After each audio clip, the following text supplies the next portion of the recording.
No, nekateri med njimi poznam, ker sem v Novi Sloveniji v mestnem odboru v Ljubljanskem in na četrtni skupnosti Posavje. Sem pa sicer živim v Ljubljani, doma pa sem iz Kočevskega. Sem oče 4 hčera, na kar sem zelo ponosen in nekako dolgoletno izkušnjo imam kot pomočnik direktorja in kot direktor manjšega podjetja, tako da prihajam iz gospodarstva in na nek način je to tudi ambicija, da bi upozoril na tiste stvari, ki v gospodarstvu zelo bremenijo ljudi in postopke, ki naj bi tekli bistveno hitreje.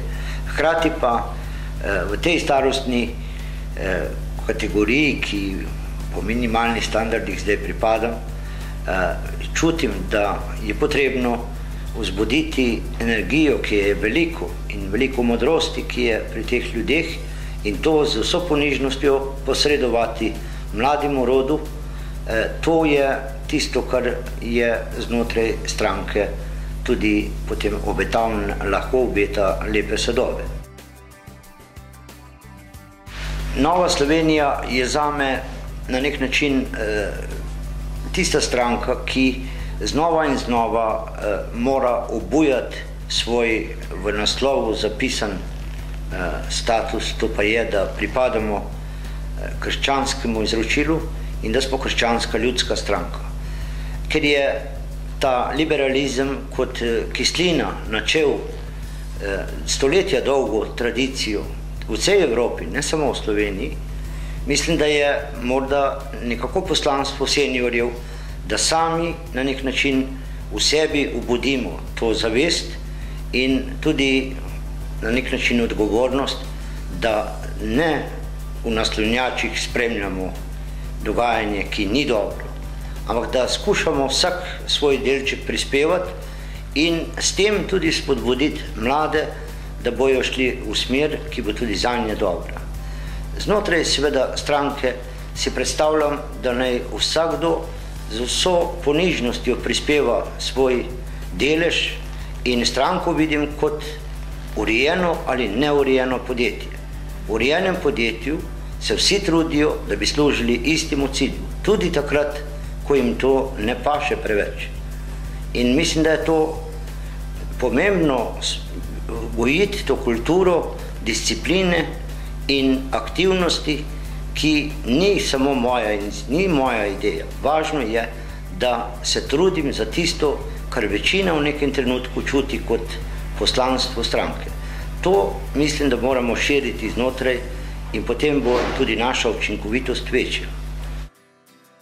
No, pokojninska reforma je tako resna stvar, da je vse bolj jasno, da je invalidna vlada ne more speljati. Prvo, kar so izgubili ti, ki vodijo državo, je osnovno zaupanje ljudi in brez tega osnovnega zaupanja preprosto ni mogoče nikogar prepričati.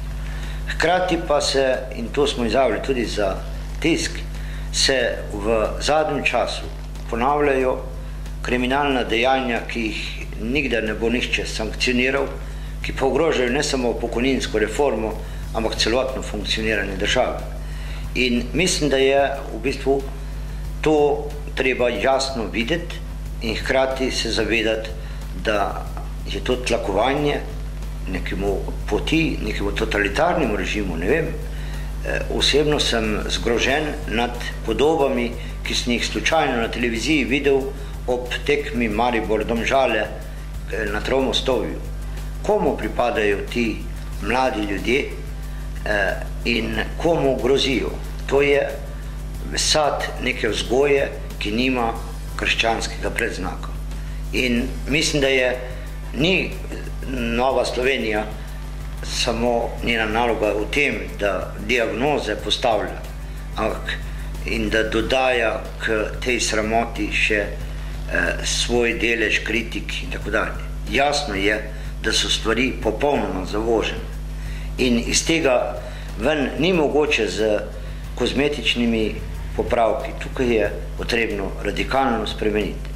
In edino, kar mislim, da je pomembno, je, da bi prek vsakega človeka, ki ima kaj prispevati k temu, da bi šlo boljše, skušali drobec po drobec spremeniti. Kajti vsi vemo, da je na boljše trda pot, navzdol pa gre kar, kako pravi Solženicin, kot reka, ki se izliva v morje, je ne ustavi nič več. Tako deluje zdaj ta invalidna, pravim, vladna struktura.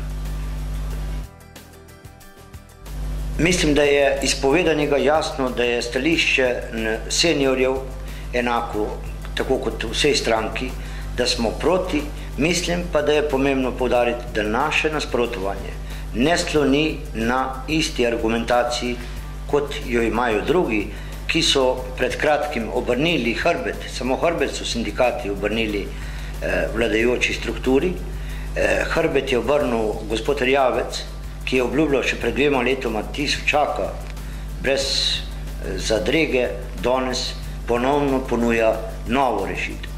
Mislim, da je v resnici so ljudje po zadnjih dogodkih nekako spoznali to, kar mislim, da vemo že dolgo nekateri, da gre za volkove, ki so preoblečeni v ovčje kožuhe. In hvala Bogu, da je morda ta referendum prilika, da se to vse bolje vidi in da se tudi vidi, da smo zamudili ne čas za hitro reformo, čas potreben za to, da se medgeneracijsko ponovno sestanemo in dogovorimo za tisti način, ki je za vse sprejemljiv. Ta zakon je narejen na revolucionarni bazi. Nekdo bo nekoga porazil. To ni dobro za Slovenijo. Zato smo proti in se zavzemamo za to, da se velike stvari, velike kraje takoj zaustavijo in da se začne o pokojninski reformi diskutirati na način, ki ima možnost in mislimo, da lahko k temu tudi veliko prispevamo. No, tudi ta zakon ima iste zadrege kot druga dva, pokojninski in zakon o arhivih. Gre preprosto za to, da je problem. Zagotovo iz gospodarstva prihajam problem črnega dela in sive ekonomije je problem. Vendar, če se na nek način iz tega zakona naredi en proti ljudem naravnan zakon, ki v bistvu štarta in skuša zatreti tisto, kar je med Slovenci morda tako lepo in nas dela, rekel narod, s tem se lahko ponašamo, da smo pripravljeni sosedu v stiski pomagati. Zato je to odraz, da ljudje, ki so pripravljali in hoteli to ponuditi volivcem, so se popolnoma odtujili od tega, kar je slovensko, kar je dobro za narod in kar je dobro za državo. Jaz mislim, da je treba, zato smo seveda prepričani, da treba zavrniti in smo proti temu, ampak s tem pa ne sporočamo, da to ni problem. Sosedsko delo Nova Slovenija bo in je doslej vedno podpirala, vendar to ne sme biti izgovor za dejanja, ki pa so nastrojena proti državi. In mislim, da ločevanje teh dveh kategorij pa ja ni stvar, ki bi jo v 21. stoletju ne zmogli. No, ker sem v bistvu imel to srečo in privilegij, da sem eden od tistih, ki je lahko pri polni zavesti in spomnim se, imeli smo 3 otrok in žena je pričakovala 4., ko je povzročil tako dober izid na referendumu, veselje prav vsakem slovenski družini. In če danes nekako z nostalgijo gledamo na tisto tudi enotnost in tisto veliko veselje do življenja in preživetja, ki smo ga Slovenci takrat imeli, je seveda vsem skupno, da smo razočarani, ker nam v rokah skoraj ni ostalo nič in se nekako sprašujemo, kako je mogoče, da je tako daleč stvar se lahko razgobi, ki smo jo še včeraj videli. In tudi seveda se zaostri vprašanje, kako pa naprej, kaj je mogoče narediti. In samo en odgovor. Znotraj Nove Slovenije vidimo samo eno pot, to pa je, da se aktivirajo vsi, ki v državi lahko pripomorejo k spremembam na boljše. Tako kot so takrat, je vsakdo po svojih močeh prispeval k osamosvojitvi, se danes ponovno osamosvajamo od nepravilnega, od liberalističnega in hudičevega, če hočete, vzdušja, ki duši narod, in zdaj kar naenkrat ni več nikogar, ki bi branil to, kar se nam ponuja. Nova Slovenija kot stranka trenutno gotovo ima to težavo, da je vladajoča oblast ne spusti k možnosti, da bi prispevala in povedala svoje stališče. To se bo gotovo spremenilo in Novo Slovenijo vidim kot parlamentarno stranko, ki bo z svojim prispevkom močno popravila te hudo zaskrbljujoče rezultate, ki jih Slovenija trenutno kaže. Seveda je potrebno za to dvoje. Jaz sem prepričan, da je znotraj stranke potrebna ta notranja disciplina, da je potrebno znotraj stranke se nagovoriti, ponovno nagovoriti članstvo, da prispeva svoj delež in nimamo pravice samo z kritiko oprati svoje vesti. To ni zadosti. Mi moramo aktivno začeti prispevati k temu, da se bo družba spremenila. Namreč vsilili so nam prek medijev podobo, da smo vsi enako pokvarjeni, da v bistvu ni več nobene možnosti in da je vseeno, koga volimo. To preprosto ni res. In temu se je treba upreti, ker to je dobro tako zame, kot za Slovenijo. In tukaj je poslanstvo Nove Slovenije in tukaj bomo gotovo z lahkoto našli skupni jezik s vsemi tistimi, ki se bojo tudi na tak način prizadevali za boljšo Slovenijo. Skoraj vsi, ki smo starejši, smo začeli svoje življenje na kmetih. In to v času, ko je bila sosedstvo zelo pomembno, kot je dober sosed je pomenil predvsem večjo varnost in lepše življenje.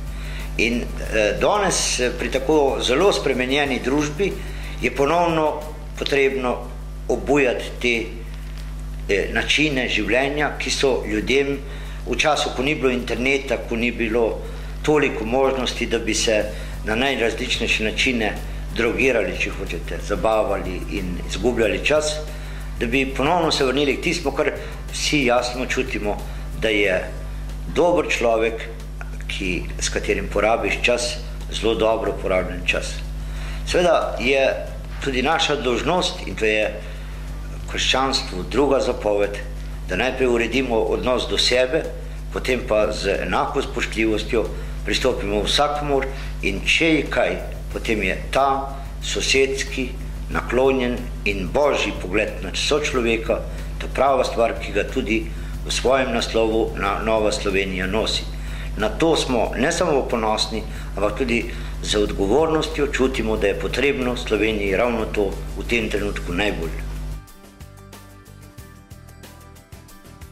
Seveda, in to z veseljem, in mislim, da je to prilika, da povabim tudi vse, da nekako v druženju obnovimo to, kar na nek način smo dolžni ponuditi Sloveniji. Da bi to lahko naredili, da ne bi se počutili, da smo osamljeni v tem prizadevanju, je najprej potrebno, da se zberemo in se tudi na nek način poveselimo, izmenjamo mnenja o stvarih znotraj stranke, da bomo lažje potem z navdušenjem tudi prispevali svoj delež pri potrebnih spremembah. Zato vabim vse, posebej svojo generacijo, se razume, da pokažemo, da smo državotvorni in da na nek način smo pripravljeni svoj delež prispevati. Hvala tudi vam in v upanju, da bomo iz teh besedi tudi videli sadove.